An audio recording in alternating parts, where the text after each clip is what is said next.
மத்திய பிரதேசத்தில் 42 பேர் காத்துக்கிட்டு இருக்காங்க. எதுக்காகன்னா தன்னோட வருங்கால ஒய்ஃபு வரப்போகிறாங்க அப்படின்னு. நேரங்கள் போகுது, அந்த 42 பெண்களும் வரவே இல்லை. என்ன நடக்குது அப்படின்னு புரியலை. அப்போ தான் மிகப்பெரிய ஸ்கேம் நடந்திருக்கு அப்படின்னு புரிய வந்திருக்கு. அப்படி மத்திய பிரதேசத்தில் என்ன நடந்தது அதை தான் உங்கள்கிட்ட சொல்ல போகிறேன். எல்லாருக்கும் வணக்கம், நான் தான் பாலாஜி பேசுகிறேன். முதல்ல இந்த சம்பவத்தை எங்கே எப்படி ஆரம்பிக்கலான்னு கேட்டிங்கன்னா, நம்ம மத்திய பிரதேசத்துக்கு போகணும். அங்கே நிறைய ஆண்களுக்கு பொண்ணை தேடிக்கிட்டு இருக்காங்க. ஏன்னா வயசாகிட்டு இருக்கு, சீக்கிரம் கல்யாணம் பண்ணி வச்சுருவோன்னு தேடிக்கிட்டே இருக்காங்க. ஆனால் பொண்ணு எதுவும் அமையவே மாட்டாங்குது. இப்படி தேடி தேடி பார்த்து பயங்கர விரக்தி ஆகிட்டாங்க. ஏன்னா 30 வயசுக்கு மேலேலாம் நிறைய பேருக்கு ஆகிட்டு ரொம்ப டென்ஷனில் இருந்துக்கிட்டு இருக்காங்க. என்ன பண்ண போகிறோம், ஏது பண்ண போகிறோம் அப்படின்னு தெரியலை. அந்த நேரத்தில் தான் சொந்தக்காரங்க மூலமோ இல்லாட்டி ஃபோன் மூலமோ ஒருத்தங்க சந்திக்கிறாங்க. இது மாதிரி உங்களுக்கு பொண்ணு இருக்குது, நீங்கள் கல்யாணம் பண்ணி வைக்கலாம். ஆனால் அந்த பொண்ணுக்கு சொந்தக்காரங்கள்லாம் கிடையாது. இது மாதிரி அனாதை ஆசிரமத்தில் வளர்ந்த பொண்ணு. இது மாதிரி நீங்கள் கல்யாணம் பண்ணி வைக்க சம்மதமா அப்படின்னு ஒருத்தர் ஸ்ட்ரெயிட்டாக கேட்குறாரு. இங்கே பொண்ணு கிடச்சாதான் போதுன்னுல இருக்காங்க. அவங்க ஒத்துக்கிறாங்க. இது மாதிரி ஒருத்தர் 2 பேர் இல்லை, 42 பேர் ஒத்துக்கிறாங்க. அவங்களுக்கு பொண்ணு ஃபோட்டோவை காமிக்கிறாங்க. ஒரு பொண்ணு 2 பொண்ணு இல்லை, பல பொண்ணு ஃபோட்டோவை காமிச்சு இதில் உங்களுக்கு எது பிடிச்சிருக்கு அப்படின்னு கேட்குறாங்க. மாப்பிள்ளையெல்லாம் பார்த்துட்டிங்கன்னா இதுதான் எங்களுக்கு பிடிச்சிருக்கு, இதுதான் வேணும் அப்படிங்கிற மாதிரி சூஸ் பண்ணுறாங்க. எல்லாமே முடியுது. பொண்ணை நேரில் பார்க்கலாமா அப்படின்னு கேட்குறாங்க. ஆனால் அந்த நிகழ்ச்சி ஏற்பாட்டாளர் இப்போ முடியாது, ஏன்னா அவங்க ஆசிரமத்தில் இருக்காங்க, ஏன்னா அங்கே நிறையா பெண்கள் இருக்காங்க, அங்கே நீங்கள் நேராக போக முடியாது. அதனால் மே 24ஆம் தேதி இந்த கோவிலுக்கு கூட்டு வரோம், அங்கே நீங்கள் பேசிக்கலாம். மே 25ஆம் தேதி உங்களுக்கு கல்யாணம். ஆனால் அது ஒரு கல்யாணமாக நடக்காது, கூட்டு கல்யாணமாக நடக்கும்.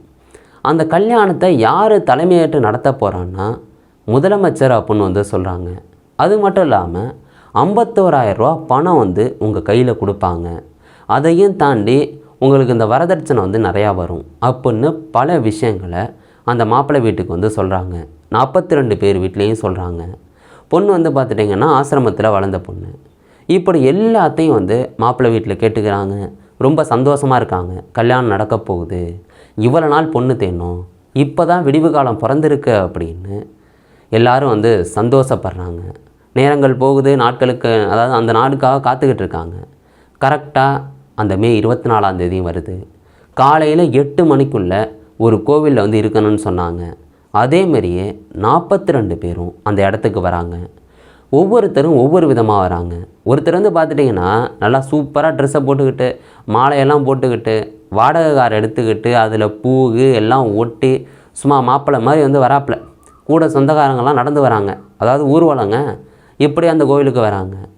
இன்னொருத்தர் பார்த்துட்டிங்கன்னா ரொம்ப சந்தோஷமாக குடும்பத்தையெல்லாம் அழைச்சிக்கிட்டு, இன்னும் சொந்தக்காரங்களெல்லாம் அழைச்சிக்கிட்டு அப்படி வராரு. இன்னொருத்தர் 150 கிலோமீட்டர்லேருந்து ட்ராவல் பண்ணி அப்பா அம்மா அழைச்சிக்கிட்டு வராரு. இது மாதிரி மத்திய பிரதேசத்தில் பல மாவட்டங்களில் உள்ளவங்க இந்த கோவிலுக்கு வராங்க. ஏன்னா தனக்கு கல்யாணம் நடக்க போகுது அப்படின்னு. இப்படி நேரங்கள் போகுது. 42 பேரும் ஒவ்வொருத்தராக வந்துடுறாங்க. அதில் ஒரு 22 வயசு பையன் பார்க்குறான். ஏன்னா இவனும் மாப்பிள்ளை தான். பார்க்குறான், என்னடா அது 42 பேர் இருக்காங்க, இவ்வளோ பேருன்னு அவங்க சொல்லலையே அப்படின்னு ஷாக்காகி நிற்கிறான்.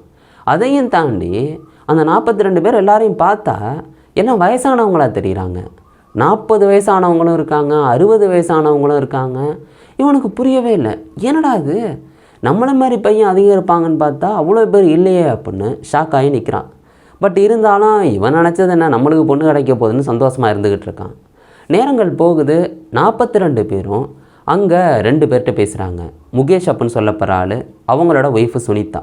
இந்த 2 பேரும் தான் இந்த 42 பேரை ஒருங்கிணைச்சி ரூமில் தங்க வைக்கிறது எல்லாத்தையும் பார்த்துக்கிறாங்க. காசு கொடுத்ததும் சரி எல்லாமே இவங்கள்ட்ட தான் கொடுத்தாங்க. அதை தாண்டி ஆவணங்களையும் கொடுத்தாங்க. என்ன ஆவணம்னா ரெஜிஸ்டர் பண்ணணுமா. ஏன்னா முதலமைச்சர் அவங்களே 51,000 ரூபா கொடுக்க போகிறாங்கல்ல, அதனால் ரெஜிஸ்டர் பண்ணணும். உங்கள் ஆவணங்களை கொடுங்க. உங்களுக்கு இந்த ஆசிரமத்து பொண்ணு வேணும் அப்படின்னா நீங்கள் 15,000லேருந்து 25,000 ரூபா பணம் கொடுக்கணும் அப்படின்னு சொல்லி ஒவ்வொருத்தர்கிட்டையும் அவ்வளோ அமௌண்ட் வாங்கியிருந்துருக்காங்க. எப்படி 42 பேர்கிட்ட கிட்டத்தட்ட 10 லட்ச ரூபாய்க்கு நெருக்கமாக வந்திருக்கு அப்படின்னு கண்டுபிடிக்கிறாங்க போலீஸு. ஏன்னா ஒவ்வொருத்தட்டையும் அமௌண்ட் கூட குறைச்சி அப்படின்னு வாங்கியிருக்காங்க. எல்லாத்தையும் இந்த முகேஷ்டையும் சுனிதாட்டையும் தான் கொடுத்தோம் அப்படின்னு அந்த 42 பேருமே சொல்கிறாங்க. ஆனால் இந்த முகேஷ் சுனிதா அந்த சம்பவ இடத்துல தான் இருக்கிறாங்க. அவங்க வந்து எங்கேயும் போகல. அவங்க சொல்கிறாங்க, இது மாதிரி பொண்ணு வந்து இந்தூரில் கிளம்பிட்டு ஆசிரமத்துலேருந்து 42 பேரும் வராங்க, நீங்கள் கவலைப்படாதீங்க, கல்யாணம் நடக்கும் அப்படின்னு வாக்குறுதி வந்து கொடுக்குறாங்க. நேரங்கள் போய்கிட்டே இருக்குது. மே 24 ஃபுல்லாக அந்த மாப்பிள்ளைகள் வந்து காத்துக்கிட்டு இருக்காங்க. அன்றைக்கி சாயங்காலம் ஆகுது. இது மாதிரி எங்கெங்க பொண்ணு இந்தூர்லேருந்து வருதுன்னு சொன்னீங்களே, இன்னமும் வரல அப்படின்னு அவங்க கேட்குறாங்க. பட் இந்த முகேஷும் சுனிதாவும் ஏதோ சொல்லி சமாதானப்படுத்துகிறாங்க. பட் கேட்குற மாதிரி தரல. ஒரு சில பேர் போலீஸுக்கு இன்ஃபார்ம் பண்ணுறாங்க. போலீஸு அந்த இடத்துக்கு வந்து என்ன நடந்தது ஏது நடந்ததுன்னு விசாரிக்கிறாங்க. அப்பயே தெரிஞ்சிருந்திருக்கும் முதலமைச்சர் இங்கே வரப்போகிறது கிடையாது, அதையும் தாண்டி 51,000 ரூபா பணம் கொடுக்க போகிறது கிடையாது.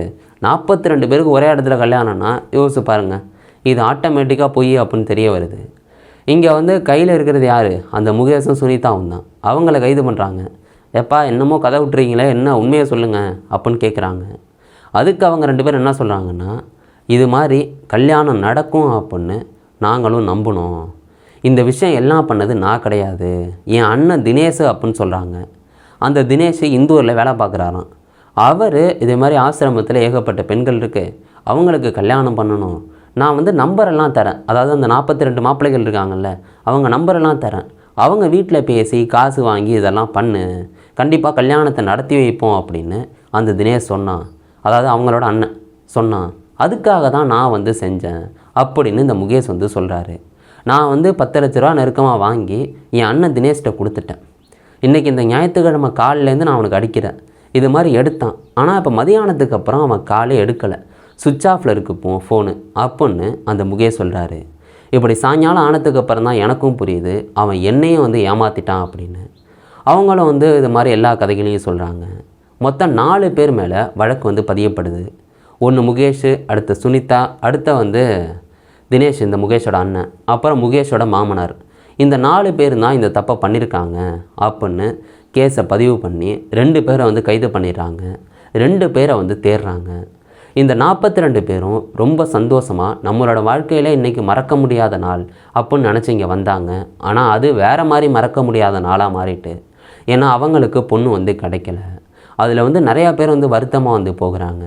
இந்த 22 வயசு பையன் சொல்கிறான், நான் சும்மா விட மாட்டேன், கேஸ் கொடுத்து கடைசி வரை வந்து போராடுவேன் அப்படின்னு வந்து சொல்லியிருந்திருக்கான். ஒருத்தவங்க சொல்லியிருக்காங்க, நான் 15,000 ரூபா கொடுத்தேன், பொண்ணு நிறையா பொண்ணு ஃபோட்டோ அனுப்புனாங்க, நான் செலக்ட் பண்ணேன், ஆனால் கல்யாணம் நடக்கலை அப்படின்னு வருத்தப்படுறாங்க. அதுக்கப்புறம் தான் ஒரு உண்மை தெரிய வருது. இந்த பொண்ணு ஃபோட்டோ அப்படின்னு பல ஃபோட்டோஸ் காமிச்சாங்கல்ல, அது எதுவுமே ஒரிஜினல் கிடையாது. இன்ஸ்டாகிராம் இன்ஃப்ளூயன்சர்ஸ் இருக்காங்கல்ல, அவங்க ஃபோட்டோ, அதை தாண்டி கூகுளில் டவுன்லோட் பண்ண ஃபோட்டோஸ் அப்படின்னு பல ஃபோட்டோஸை காமிச்சு இவங்க அனாதை பெண்கள், இவங்களுக்கு தான் மாப்பிள்ளை தேடுறோம் அப்படின்னு சொல்லி இந்த 42 மாப்பிள்ளைகளையும் ஏமாற்றிருந்துருக்காங்க. இவங்க ஏற்கனவே பொண்ணு கிடைக்கல அப்படின்னு விரக்தியில் வந்திருக்காங்க. அப்படிப்பட்டவங்கள்ட்ட 15,000 ரூபா கொடு, 25,000 ரூபா கொடு அப்படின்னு சொல்லி 10 லட்ச ரூபாயை சுருட்டிக்கிட்டு ஒரு சில பேர் தப்பிச்சிட்றாங்க. இப்போ தேடுதல் பணிகள் போய்கிட்டுருக்கு. நீங்கள் அந்த சம்பவத்தை பற்றி என்ன நினைக்கிறீங்க? உங்களுக்கு என்ன தோணுதோ அதை கீழே கமெண்ட் பண்ணுங்கள். நாளைக்கு நேரடியில் நான் உங்களை சந்திக்கிறேன். Bye guys.